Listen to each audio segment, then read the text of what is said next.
Boys and girls, here I am in my house, sitting on the floor, reading you a story. It's hard to figure out where to put this phone while we make a video. This story is called Dust Under the Rug, and I always read it to the third graders, but we haven't read it this year yet. But fourth and fifth graders, you need to hear it again too. So sit back and enjoy.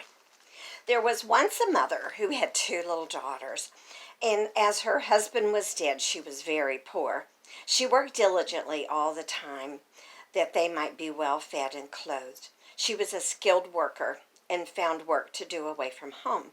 But her two little girls were so good and so helpful that they kept her house as neat and bright as a new pin. One of the little girls was crippled, and she could not run about the house. So she sat in her chair and sewed, while Minnie, her sister, washed the dishes, swept the floor, and made the home beautiful. The home was at the edge of a great forest, and after their tasks were finished, the little girls would sit in the window and watch the tall trees as they bent in the wind, until it would seem as though the trees were real persons, nodding and bending and bowing to each other. In the spring there were birds, and in the summer the wild flowers. In autumn the bright leaves, and in winter the great drifts of white snow. So the whole year round was a round of delight to the two happy children. But one day the dear mother came home sick, and they were very sad. It was winter, and there were many things they needed to buy. Minnie and her little sister sat by the fireside and talked it over. At last Minnie said, "Dear sister, I must go out to find work before our food gives out." She kissed her mother, wrapped herself up, and started from home. There was a narrow path leading through the forest, and she was determined to follow it until she reached some place where she might find the work she wanted. As she hurried on, the shadows grew deeper. Night was coming fast, and when she saw before her a very small house, that was a welcome sight. She made haste to reach it and to knock at the door. Nobody came in answer to her knock. When she tried again and again, she thought nobody lived there, and she opened the door and walked in, thinking that she would stay the night. As soon as she stepped into the house, she stared back in surprise, for there before her she saw 12 little beds, with the bedclothes all tumbled, 12 little dirty plates on a very dusty table, and the floor of the room so dusty that she was sure she could draw a picture in it. "Dear me," said the little girl, "this will never do." And as soon as she warmed her hands, she set to work to make the room tidy. She washed the plates, she made up the beds, she swept the floor, she straightened the great rug in front of the fireplace, and just as she finished, she put the 12 little chairs in a circle, and the door opened, and in walked 12 of the strangest little people she had ever seen. They were just about as tall as a carpenter's rule or a yardstick. They all wore yellow clothes, and when Minnie saw this, she knew that they were the dwarves that kept the gold in the heart of the mountain. "Well," said the dwarves all together, for they always spoke together and in rhyme, "now isn't this a pleasant surprise? We really can't believe our eyes." Then they spied Minnie and cried in astonishment, "Who can this be, so fair and mild? Our helper is a stranger child." Now when Minnie saw the dwarfs, she came to meet them. "If you please, I am little Miss Minnie Gray, and I'm looking for work because my dear mother is sick.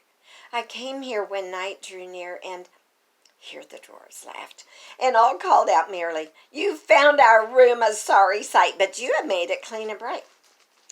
They were such dear, funny little dwarfs. After they had thanked Minnie for her trouble, they took the white bread and honey from the closet and asked her to have supper with them.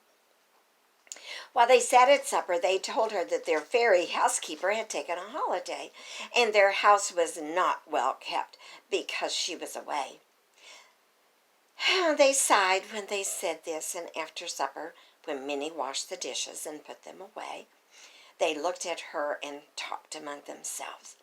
When the last plate was put away, they called Minnie to them and said, "Dear mortal maiden, Will you stay all throughout our fairies' holiday? And if you faithful prove and good, we shall reward you as we should.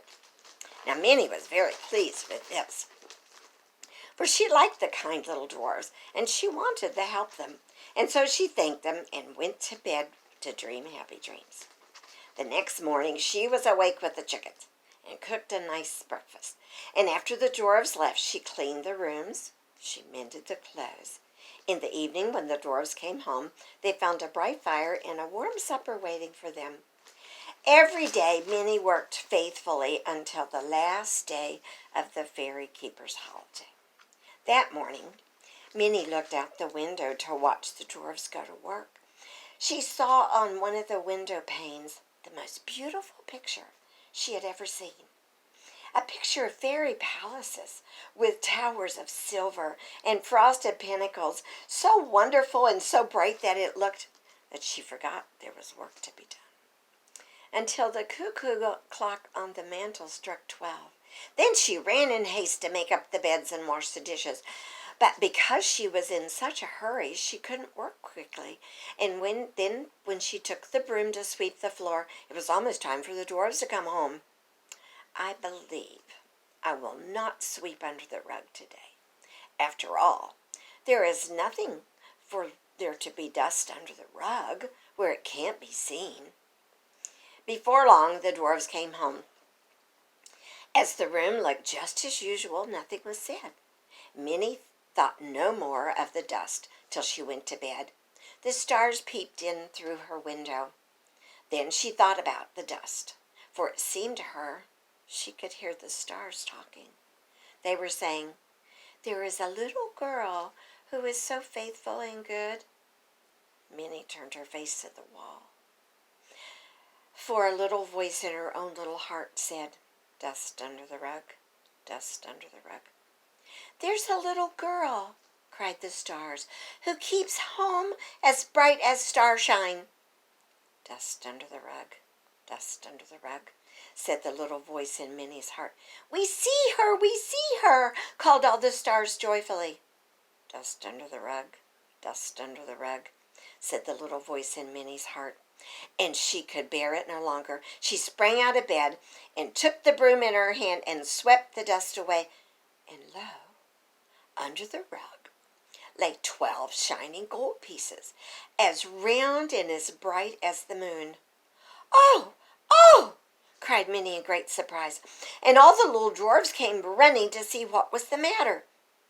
Minnie told the dwarfs all about it, and when she ended her story, the dwarfs gathered lovingly around her and said, "Dear child, that gold under the rug is all for you.